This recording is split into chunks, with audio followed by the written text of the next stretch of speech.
Morning, peeps. I'm back, and that's my new intro. I've been doing a lot of work on this site, and I've got a lot of great ideas for next season.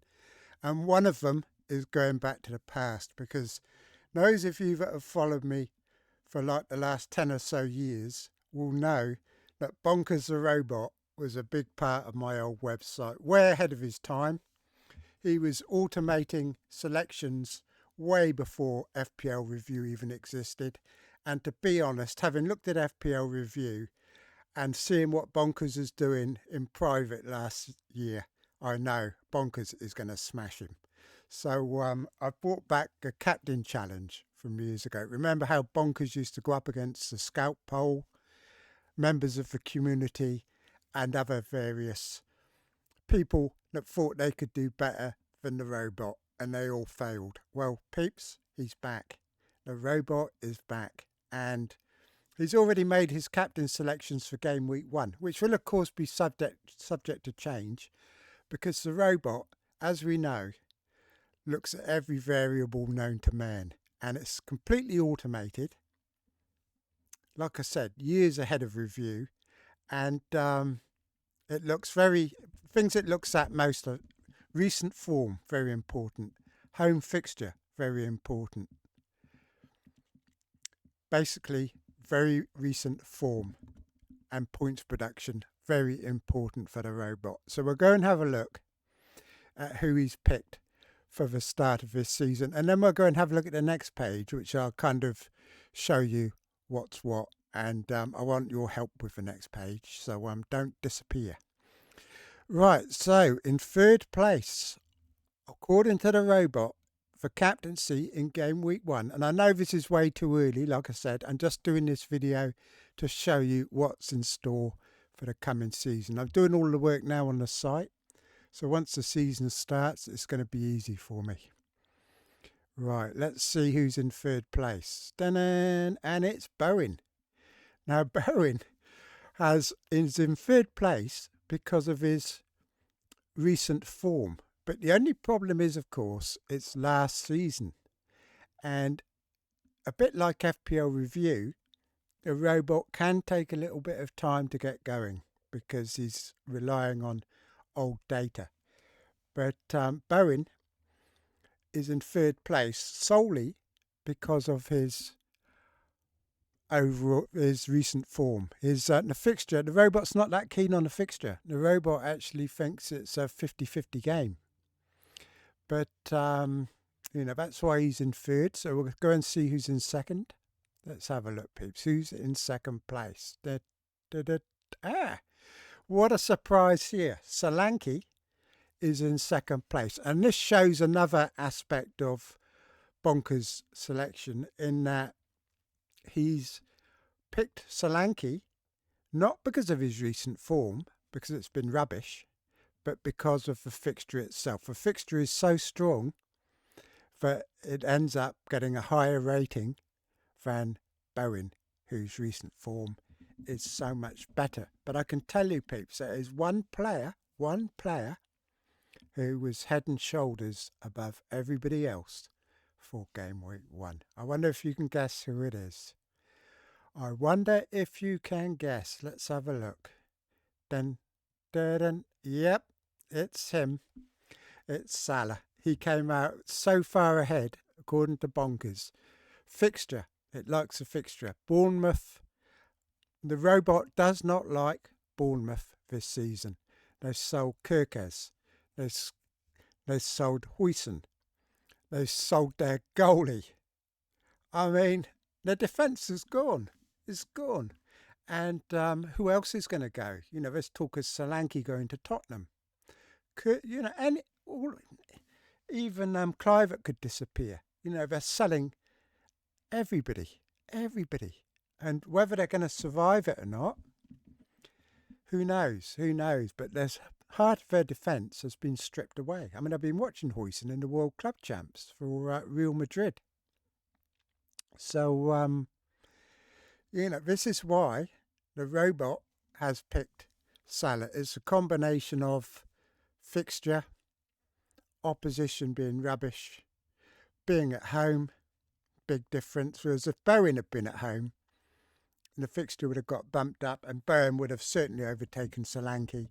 I don't think he would have been challenging Salah, but basically Salah is well ahead. So this is the picks for this week. And like I said, the robot, very, very strong on recent form. It doesn't muck about. It doesn't get clever.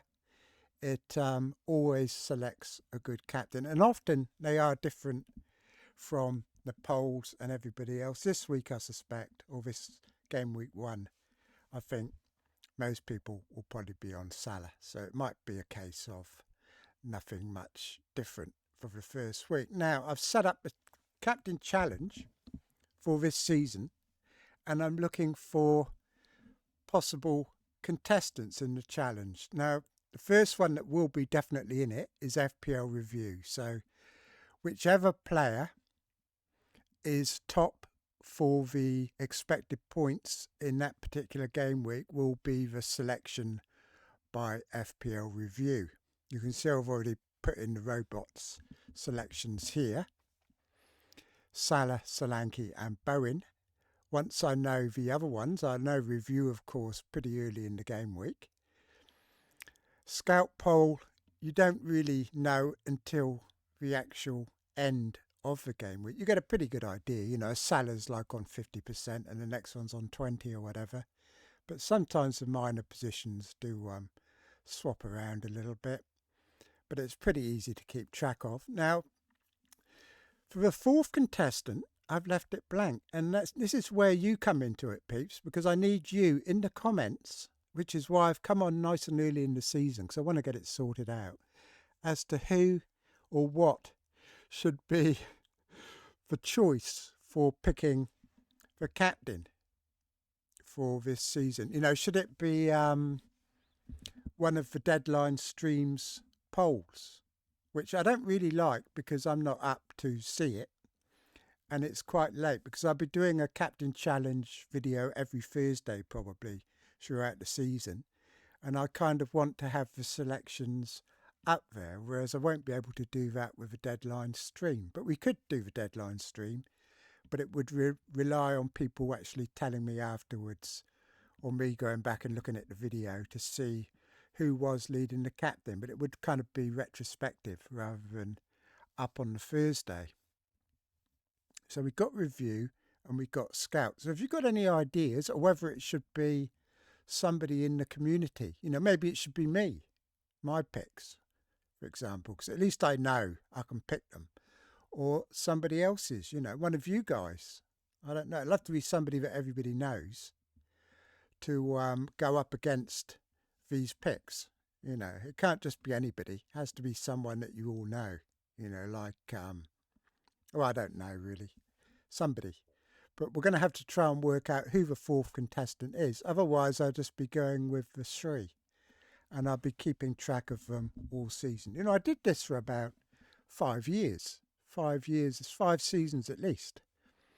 And I used to keep detailed records of the percentages of each captain and how they performed based on their percentages. And it worked out, you know, if a captain did have over 50% in a poll, then he was extremely likely to get points, much more so than a captain that was top of the poll with only 30% of the vote. So, and I did a hell of a lot of work on captains. And this is why I always select the top of the poll, because I found that very difficult to beat them. Very difficult. You know, Bonkers has done it. Robot's done it. He's beaten the top of the poll. But it's inconsistent. Some seasons it will, some seasons it won't. And I don't like going out on a limb with captaincy particularly, so I just choose the top of the poll. But like I said, the Scout poll is no longer, it doesn't get anywhere near the votes that it used to get in 2015, even though there are a lot more players now. So we need to find either a better poll or somebody else. Now, you could say you choose the Hub or someone like that, but it's just going to come out the same as FPL Review, isn't it, if we do that? So we need something that is a little bit different, I think. Anyway, what do you think of the layout for this? I've taken a picture of all the main contenders and stored it away on my computer, so it's going to be quite easy for me to add them each week. I've done a lot of the work now. Like I said, I think I spent about 12 hours sorting all this stuff out, and I've got other stuff in the pipeline too. Even my own ratings that are very connected to the robots ratings, but not just for captaincy, but for everything. I'm not going all. Don't worry, Pips. I'm not going all statistical on you, but I'm not happy with a lot of the ratings because they don't take into account the opposition. A lot of them, and they also don't take into account the opposition that the players have played against. You might supposing a player plays against Liverpool, Man City, and Arsenal in 3 fixtures. Of course, he gets bad stats or whatever, but that's not taken into account when looking at the overall stats, where it needs to be adjusted, I think, for opposition. And most of them don't adjust stats for the opposition that have been played. The robot does, because as we know, the robot looks at every conceivable thing known to man, So he's going to be unbeatable, peeps, unbeatable. So I'll be doing the captain challenge anyway, and we'll see how it gets on. But like I said, there's going to be a lot of content from me this year, because I've pretty much given up work, and I've got some good ideas, some from the past, some for the future. But there's going to be 2 or 3 regular shows every week. One of them's going to be this captain challenge. I've also got another one in the pipeworks that I've been thinking about, which is equally as good. And I'm going to do the graphics for all that tomorrow and get that all set up for when we start. And that'll be able to come into play as soon as we get the prices and the game opens up. So anyway, peeps, I don't want to give away too much about the other stuff because someone might start copying it, because there's a lot of that about. And the stuff I did 15 years ago. Oh, no, we won't go there. We won't go there, peeps. Anyway, this is basically all I wanted to come on to say. And, like and subscribe and all that. Get your notifications because there's going to be a lot of stuff coming online that's going to be very interesting this season. And like I said, it's not going to be the same old stuff that everybody else is doing. So it's going to be great. Anyway, peeps, I'll talk to you all later. And cheers for now. And don't forget to have a look at my end screen as well. And let me know if you thought that intro was too short, because too long. Because I put one out yesterday. I asked the community whether it was too long. I think it was 12 seconds or 15 seconds. And some people said they loved it. 3 people said they didn't like it. And the 3 people that said they didn't like it was 3 content creators. Whereas all the people that weren't content creators loved it, So, but I've made it shorter anyway. And I did look on YouTube for some advice, and it did say to keep them short so people don't get bored and log off in 16 seconds, because apparently people's time, people's attention spans are so short that they can't even wait 16 seconds for some top content. It's their loss, peeps. It's their loss. Anyway, I'll talk to you all later. Cheers for now.